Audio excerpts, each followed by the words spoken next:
Hi friends, welcome back to another Bible study. Today we're going to be looking at Genesis 20 through, I think 22 is where I would like to stop today. Hopefully I'm going to make it that far. So this will take us through, we've got Abraham and Abimelech, and then we'll have like the main stories of Isaac. All right, as always, if you have not read these chapters, go read them now. Please read before you study. Also, if this is your first video that you're tuning in for, if this is like if you're just jumping into the middle of Genesis, please don't do that either. Because of the way that we are building off of previous weeks, you need to start with the intro video. So if you're like on the post itself, it should say like down below the caption that you can go to the Genesis collection, but you can also just go to the collections tab and click on Genesis there. There's like a hashtag that says Genesis. You can click on that. There's lots of ways you can get to all the Genesis content, but click it, go to the Genesis content, find the intro video, go from there. All right, so your first note is on journeyed. I circled journeyed. From there, Abraham journeyed towards the territory. And I wrote, in contrast to Lot settling down to a life of compromise, Abraham is still a sojourner. And I don't think I made that up, but I don't know where I got it from. So, my bad. I didn't write it down again. The territory of the Negev, I think is how you say it. This is wilderness area in southern Israel, kind of near Egypt. Just to kind of give you an idea. You can look up maps, but like if you know Israel's here, like Egypt's here, it's like kind of here. It's just a wilderness area. And then Gerar is a Philistine area near the Mediterranean coast, which today would be the Gaza Strip near Egypt. I circled in verse 3, but God, and I wrote, the Lord intervenes to protect the sanctity of marriage. I think oftentimes when we read this story, we think about Abraham's actions or Abimelech's actions, but we have to remember, God is the main character. God is the hero of the story. So what are his actions? What is he doing? Well, he's protecting the sanctity of someone's marriage.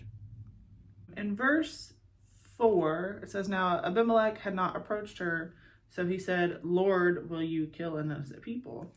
And I circled the word Lord here. This is not Yahweh. It's not like the small caps is what we call it. I think I talked about that in probably the Genesis 2 video.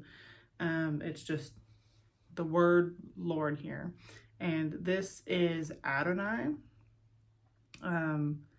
So instead of Yahweh, which some scholars point to this means that he doesn't worship Yahweh. He doesn't know who Yahweh is. He just knows that like this is a God, so he deserves the title of like master or king kind of thing, but he doesn't know his personal name. Other scholars even argued that like his personal name hadn't even been revealed to his people yet. Why would this random man know his personal name? So there is also that, but I don't want us to get confused about the Lord differences. Towards the end of verse 7, it says, you shall surely die. I circled this. You could underline it, highlight it, whatever.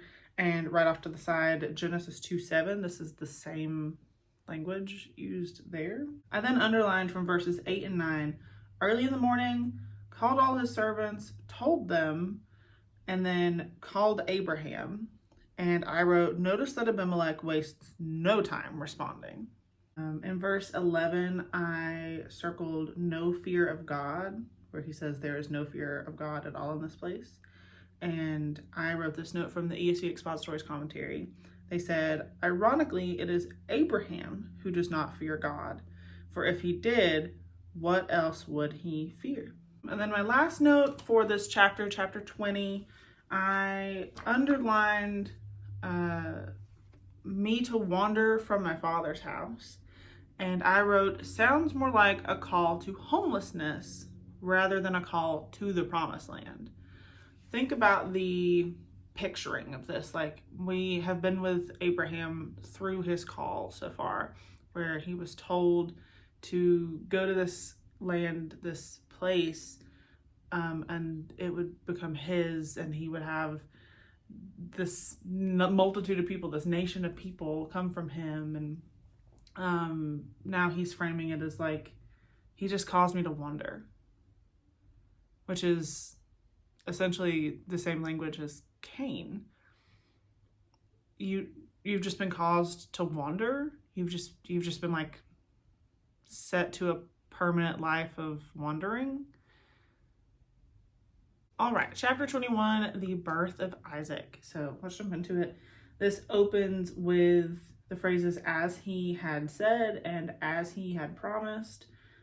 I wrote off to the side like "our God keeps his word," but then I also have a note from the ESV Expository's commentary that says, and it's kind of a long one, so if you're one that like wants to write it down, listen to the whole thing and then go back and like pause me as I'm talking is my best advice. But it says, when God grants us the temporal answer to one of our prayers, it points forward to the final answer of all of our prayers in the new heaven and earth.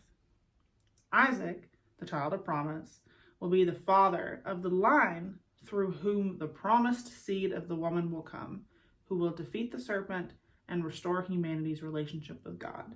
Okay, so with this entire chapter, and I'm going to show you guys, you see all of the yellow through here on this side. Don't worry about this side, but all of the kind of like, it's almost like a goldish color.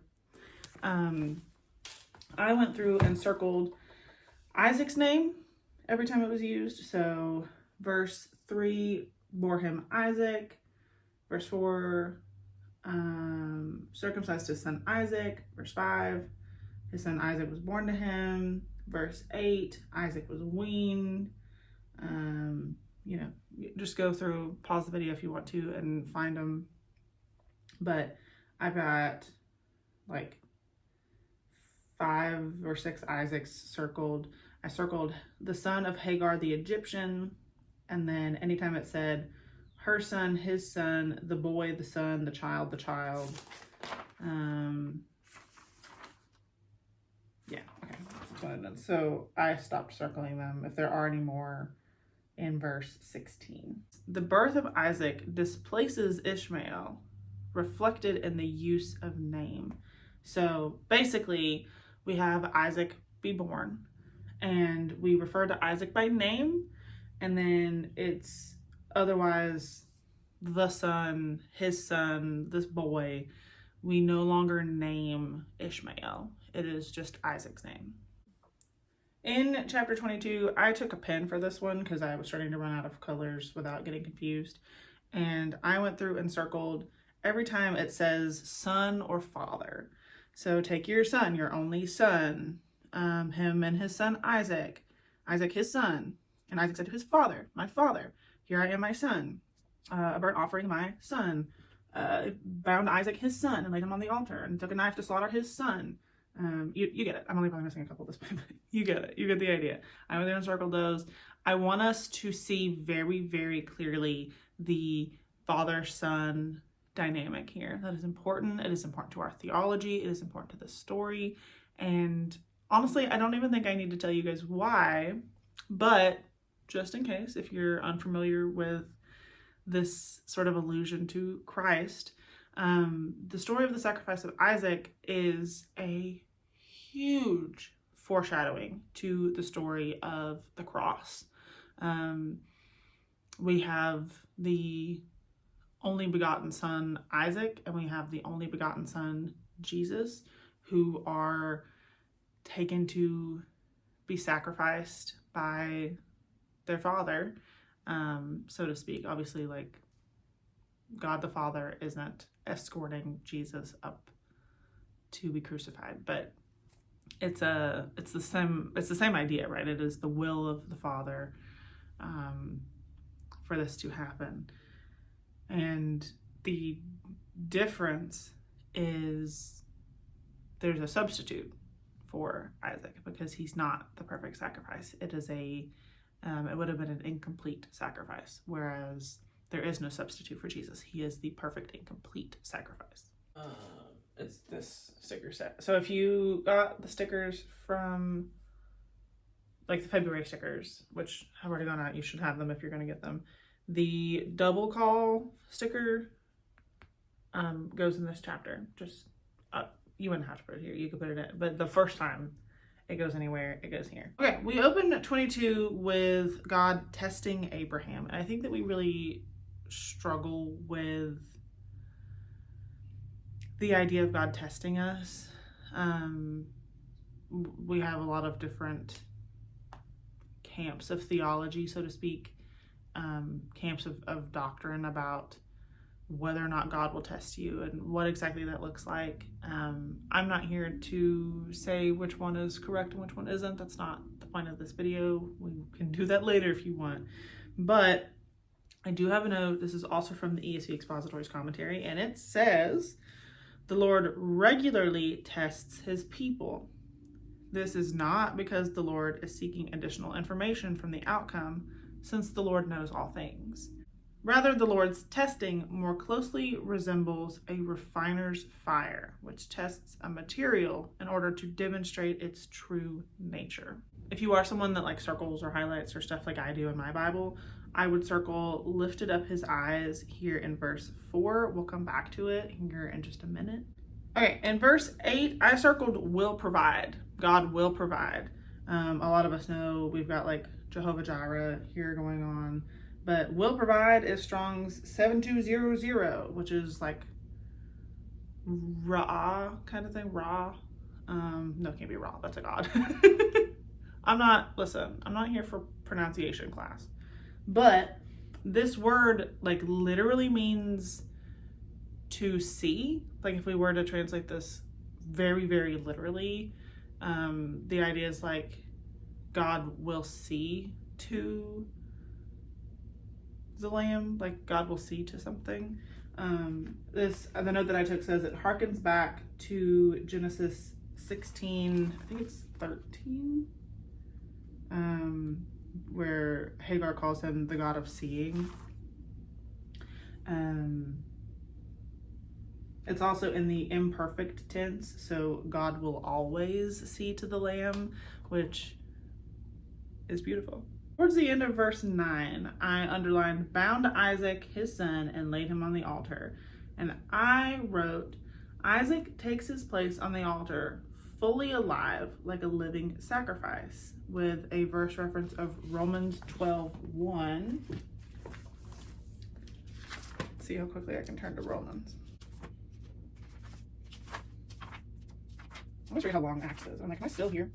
Okay, Romans 12:1, which says, "I appeal to you, therefore, brothers, by the mercies of God, to present your bodies as a living sacrifice, holy and acceptable to God, which is your spiritual worship." Here's that double call, Abraham, Abraham. This is the first double call in the Bible. Again, if you have that sticker, you can plop that here, or you can put it any of the other places. The other double calls are Genesis 46:2, Exodus 3:4, 1 Samuel 3:10, Luke 10:41, Luke 22:31, and Acts 9:4. I didn't have you circle it, and I maybe should have, but in verse 1, and then here in verse 11 with the double call, God calls to Abraham, and his response both times is "here I am," which is the, like, we would say like the correct response to a call from God, right? Like God says, "Okay, Lily," and you don't go. So here in verse 13, it says Abraham lifted up his eyes. You circled "lifted up his eyes" back in verse 4. So these two kind of mirror each other, where Abraham lifts his eyes and sees the place to go, and now Abraham lifts his eyes and sees the provision. But, and I didn't have you circle it at the time, maybe I should have, I don't know, but back in 21 verse 19 says, "Then God opened her eyes, and she saw a well of water, and she went and filled the skin with water and gave the boy a drink." So this is also kind of playing off each other, where Hagar looks and sees provision, and then Abraham looks and sees provision. Okay, it's towards the end of 17, it says, "And your offspring shall possess the gate of his enemies."